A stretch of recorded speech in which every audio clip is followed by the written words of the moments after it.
Estou aqui pegando o texto aqui.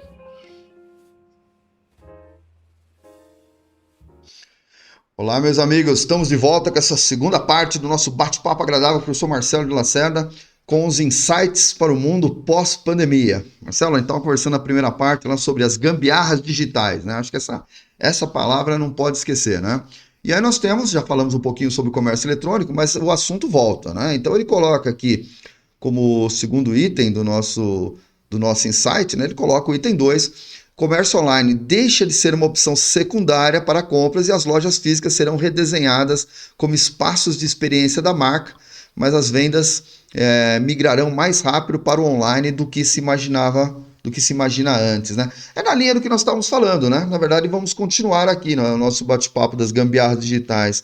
Acabou desembarcando no comércio eletrônico, e aqui é meio que continuação do item 1 do que nós estamos falando dos shoppings, né? Do shopping center e das experiências do usuário.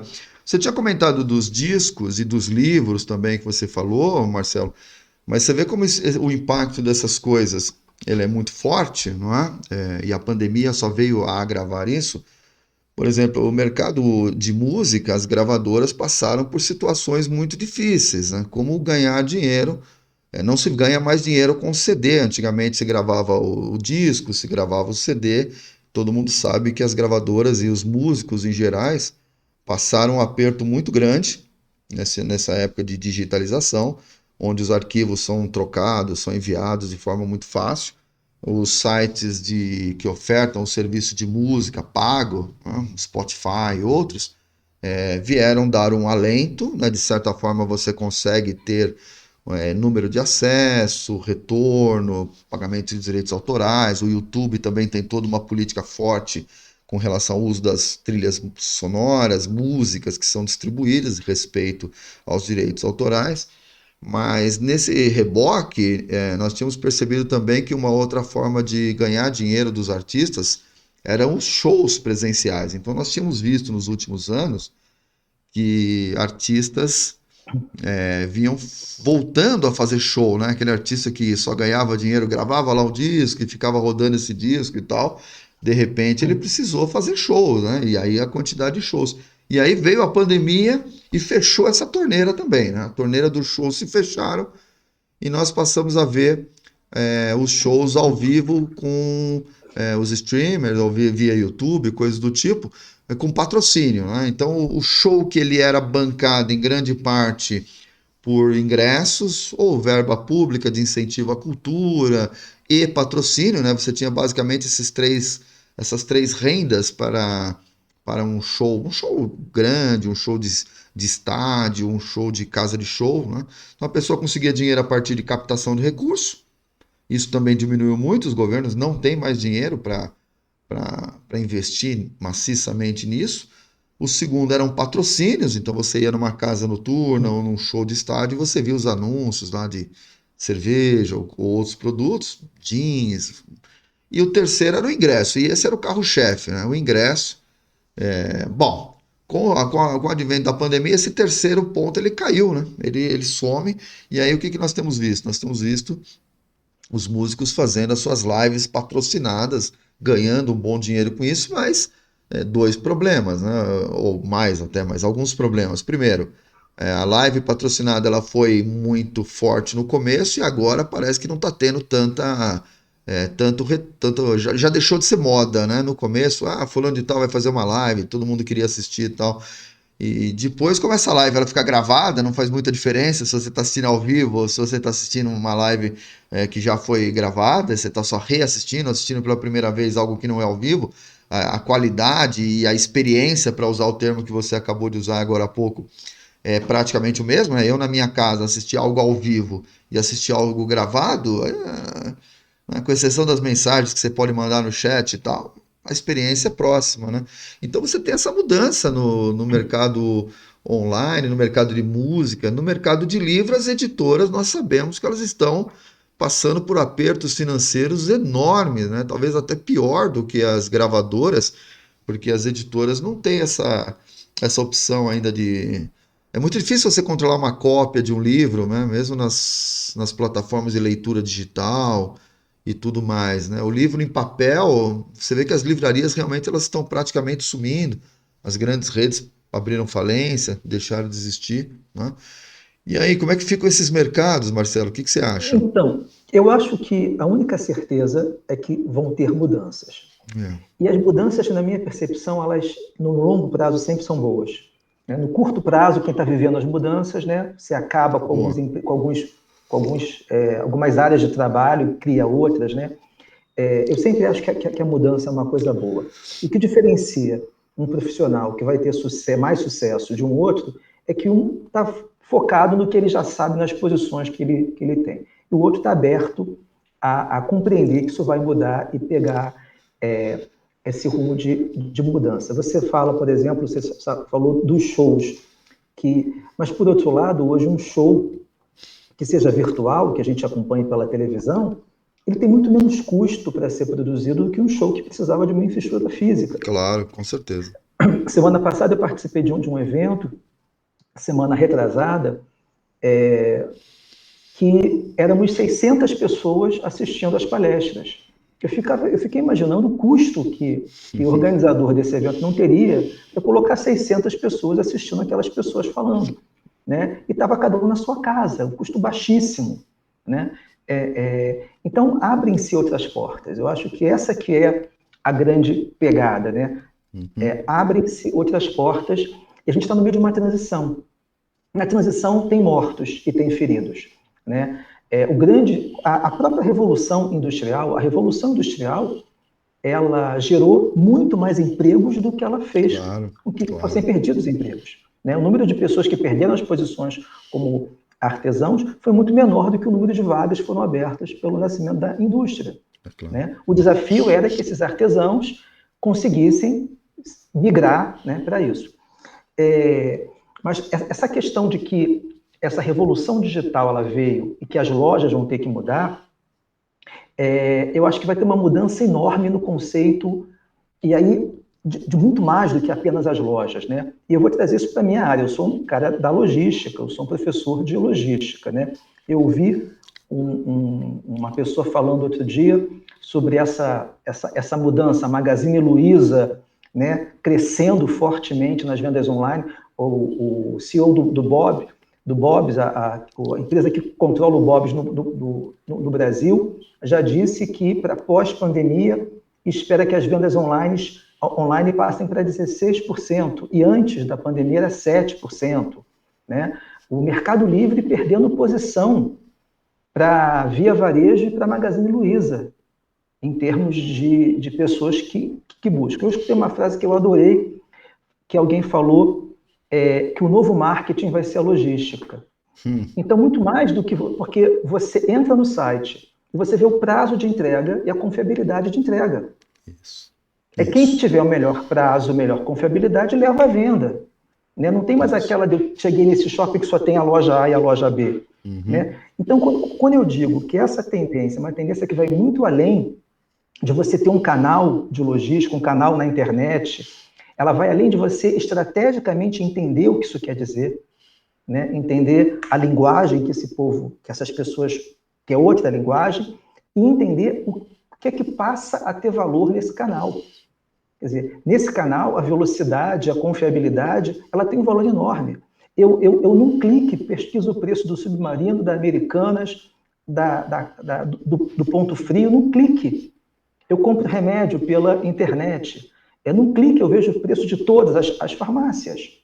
Eu não preciso ter a pachorra de uma por uma. Então, na esteira dessas mudanças, a gente tem que entender que tem que ter uma mudança de visão de negócio estratégica.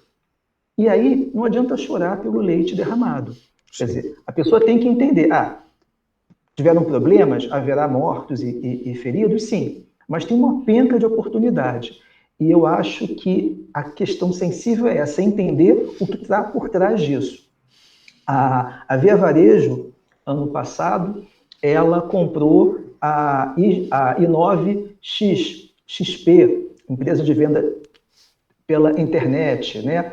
Saiu ontem a lojas americanas e a B2W, né? Elas A loja americana foi completamente reorganizada, a B2W assume as lojas físicas americanas, né? E ela vira um negócio de internet, inclusive com a ideia de abrir ações nos Estados Unidos. Então, é uma mudança de estratégia completa. Não é uma questão tática de ter uma loja aqui ou ali, ou como configurar a loja. O negócio mudou, né? E aí são novos parâmetros de sucesso, são novos parâmetros do que é que vai fazer um ser melhor ou pior do que o outro. A experiência de comprar na internet, ela tem requisitos muito diferentes das demais. E aí eu acho que a logística, ela vai ser um grande divisor de águas. Inclusive, a Magazine Luiza, a Via Varejo, a Renner estão comprando galpões e galpões agora, esses últimos meses. Esse é um assunto que eu acompanho em vários cantos do Brasil. Porque essa ideia de você ter estoque mais perto, que dá velocidade, vai ser importante. Então, o cara perde emprego porque deixou de ser lojista, mas ele ganha porque vai ser estoquista num centro de distribuição. Essa que é a minha visão. Concordo contigo. É uma transformação. Voltamos talvez ao primeiro item, o da gambiarra digital, né? É uma transformação. Alguns pontos que eu acrescentaria, né? Então, como na área de ciências humanas, algumas coisas são boas e ruins ao mesmo tempo, né? Você bem colocou, né? As pessoas têm uma tendência de quando tem revoluções ou mudanças tecnológicas, dizer assim, algumas pessoas vão perder o emprego, isso aí não vai existir mais. E infelizmente isso é verdade. Mas o que a história tem mostrado, né? E você falou bem das revoluções tecnológicas, agrícola, industrial, que o Toffler coloca a terceira onda, né, dele lá na década de 80, se não me falha a memória, né? Que ele falava as três ondas, né? Agora nós estamos na terceira onda e você bem colocou, né? Talvez 3.2, 3.3, né? A 1 seria a rede e coisas do tipo, né? Mas então algumas transformações, né? Elas geram mais emprego, verdade? Elas incrementam o mercado. Então a economia cresce como uma bola e essa economia que cresce em demandas por produtos que no final das contas acabam sendo muitas vezes físicos, né? Se eu comprei essa camiseta numa loja, ou comprei via internet, ou recebi via logística, mas a camiseta ela tem que vir, né? Então, alguns pontos importantes, primeiro você comentou bem, né? A questão da confiabilidade.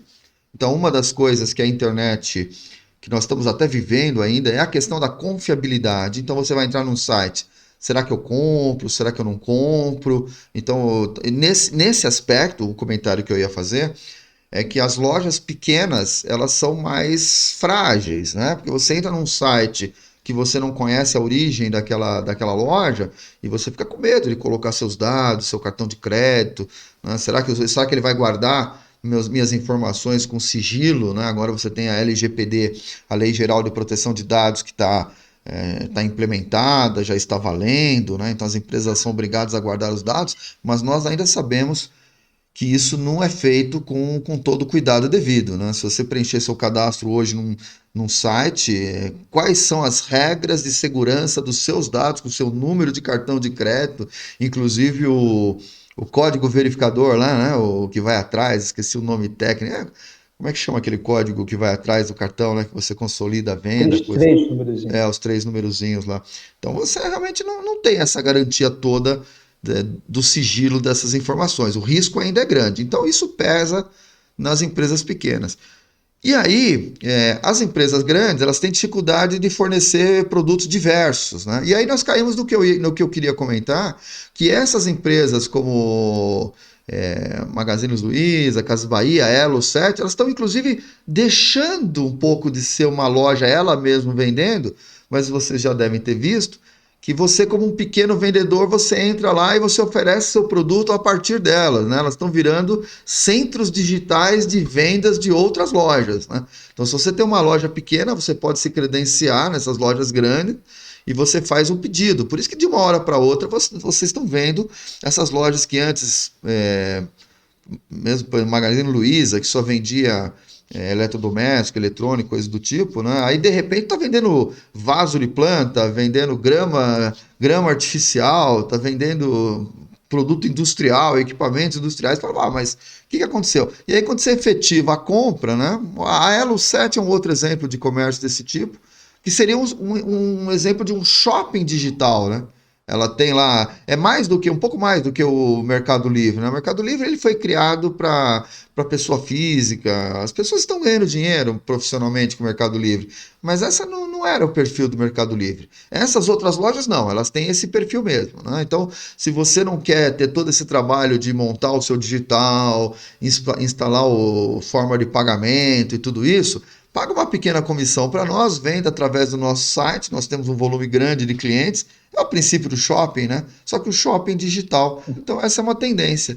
E o segundo ponto, né, que eu queria colocar, da confiabilidade, ainda que você bem colocou, Marcelo, é a confiabilidade compartilhada, né? O Bauman, né? O mundo, a sociedade líquida, aonde você tem a confiabilidade líquida, em que aspecto? No aspecto de que, como você também já colocou, né? Antes de eu comprar numa loja, eu vou olhar os comentários, eu vou olhar no Facebook, eu vou olhar num site de reclamações, eu vou olhar quantas estrelinhas ele tem, né? Mesmo que o cara faça um trabalho aí que seja um, que ele não seja muito lícito, né? Ele fala para todos os amigos e tal. Não, coloca comentários e tal, tal.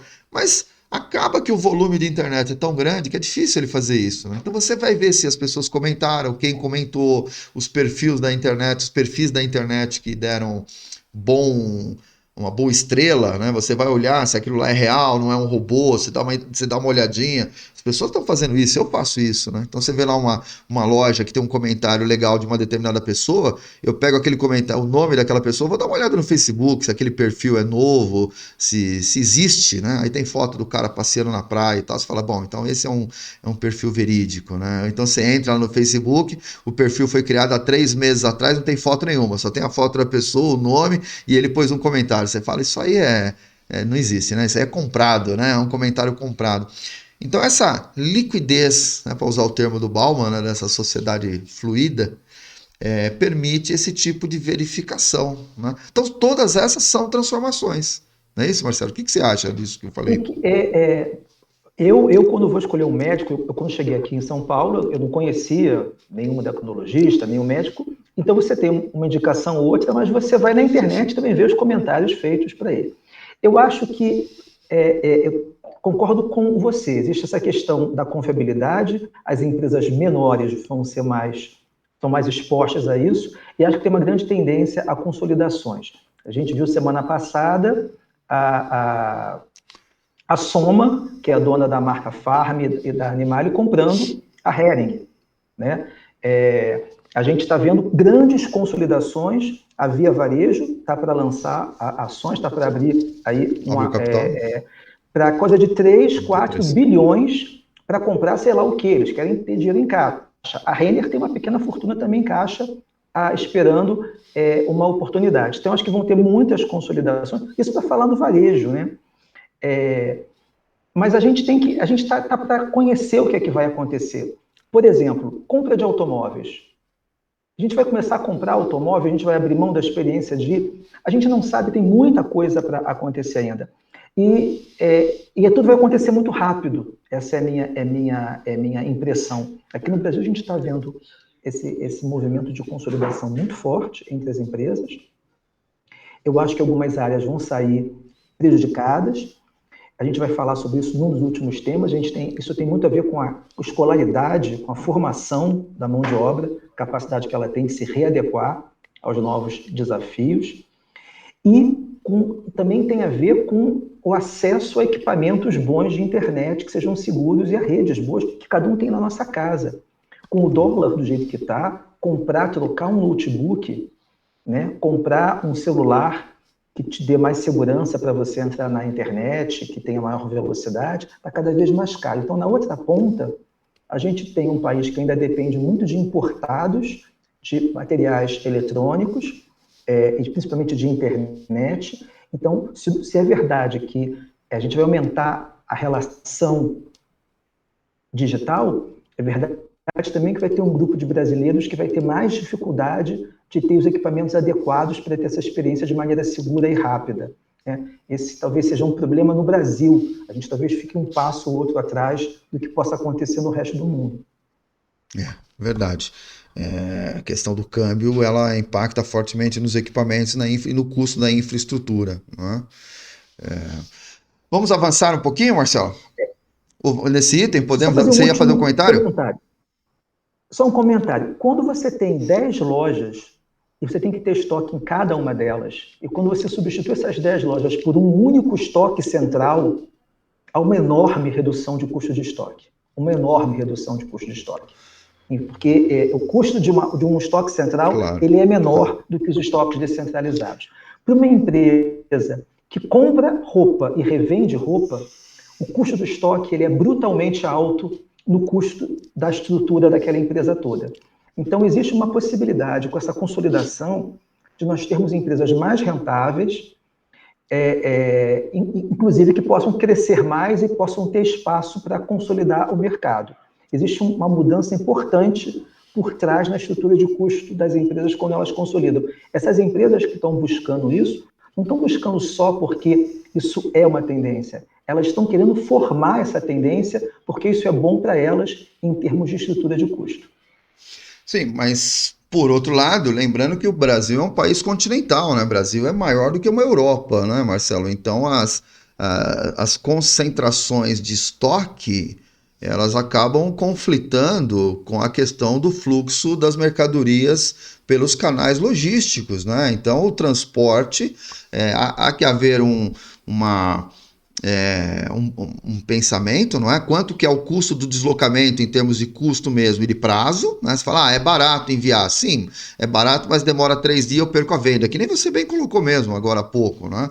Então, pode estar havendo um movimento, não só, claro, de concentração, mas também de pulverização de centros de distribuição ao longo Sim, não só do território nacional, mas dos próprios centros urbanos, não é, Marcelo? Isso pode acontecer, não é? sim. Não, isso está acontecendo. Esses grandes varejistas, nós vamos ter mais centros de distribuição em vários lugares, mas isso ainda assim representa uma economia se você comparar a ter várias lojas, né? E tem uma outra coisa, né? Eu tenho uma barreira de entrada, um cara que está bem posicionado no sul do Brasil, para vender no Nordeste, de repente.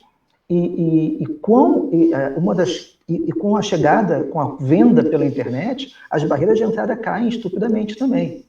Então, isso também aumenta a concorrência. O cara do Nordeste está concorrendo agora com o cara do Brasil todo. Isso também força preços para baixo.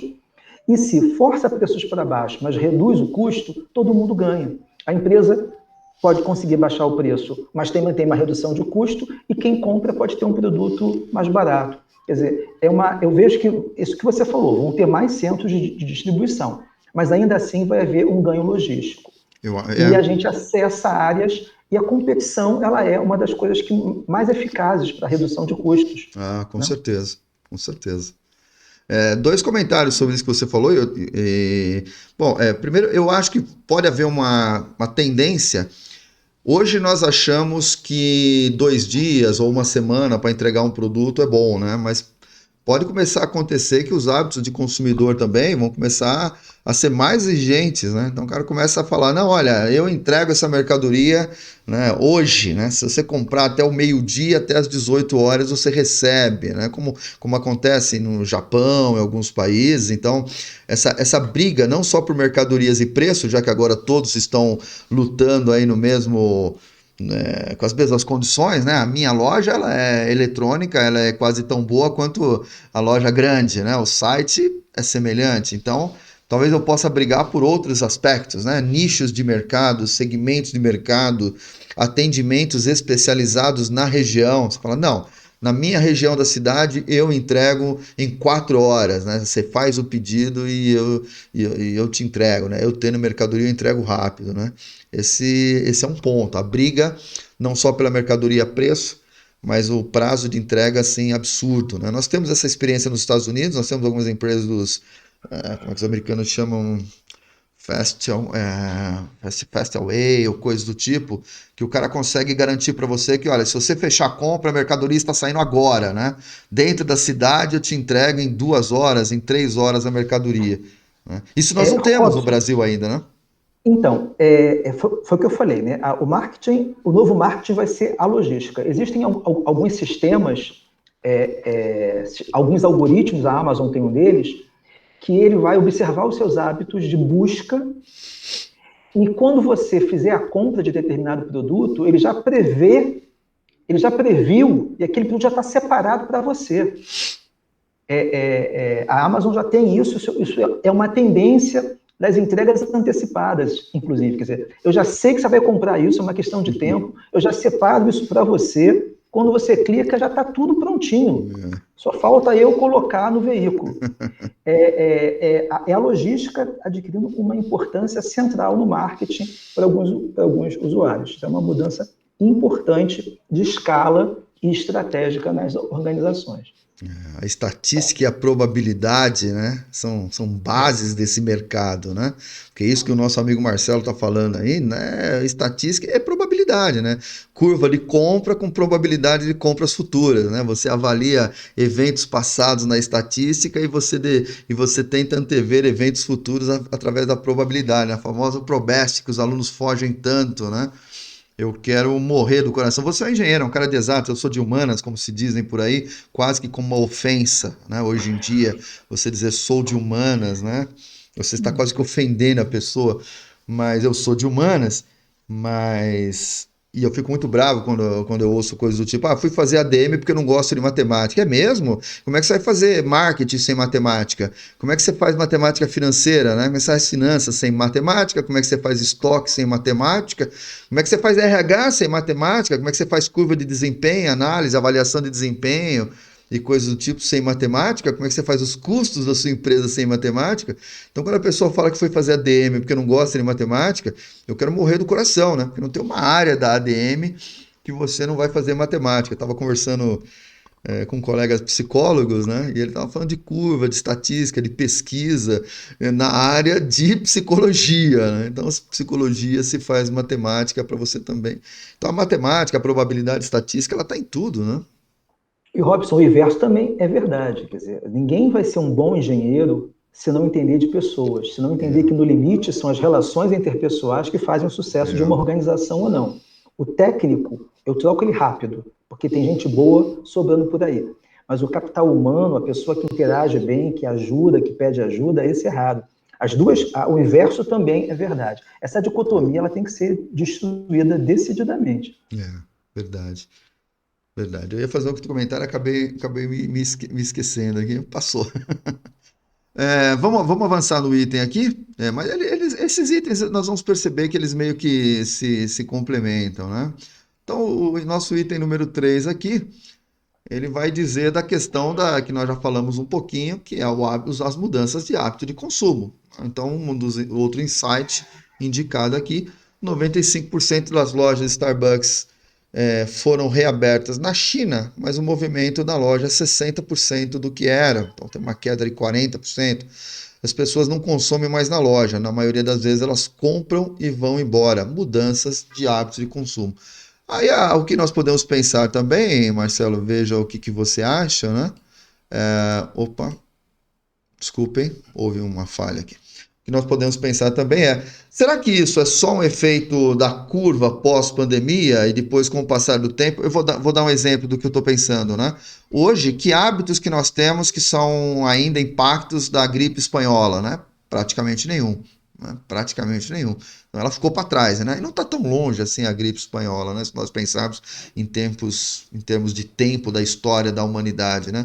Então pode ser que esse efeito da Starbucks, por exemplo, é um efeito que nós ainda estamos vivendo a pandemia. E talvez daqui 20 anos, né, quando nossos filhos estiverem aí, nossos netos, aí o Covid-19 seja só mais uma história aí que se contam, né? Que vão dizer, olha, eu vivi isso, meu pai preocupado, minha mãe com medo e coisas do tipo, né?